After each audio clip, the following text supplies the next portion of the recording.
Tervetuloa uuden tutorialin pariin. Tässä tutorialissa mä näytän, että jos saa näkemään jotain ihmeellisiä videoita, jotka ei oo vaan sulle. Joten tässä mä näytän, että miten. Eli jos sä näet vaikka jotain ihmeellisiä, niin kuin mä näen, eli mä en todellakaan tiedä tätä tyyppiä, tai joku venäläinen.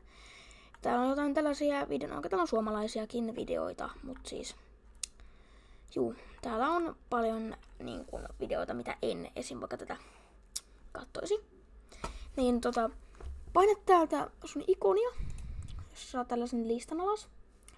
Niin täällä on sijainti, niin vaiha se siihen maahan, missä se on. Ja tässä tapauksessa, niin se on Suomi. Eli voidaan täällä Suomi. Näin, se päivittyy. Ja nyt, jos me katsotaan, niin nyt mä heti näen, näitä mä en tiedä, mitä nää on.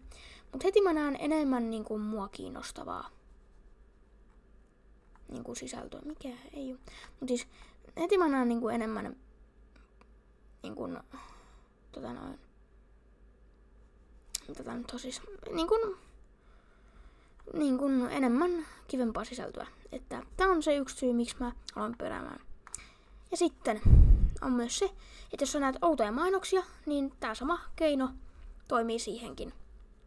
Tässä oli Lennin tutorialit. Käykää kattoo mun Twitch-kanava ja moi!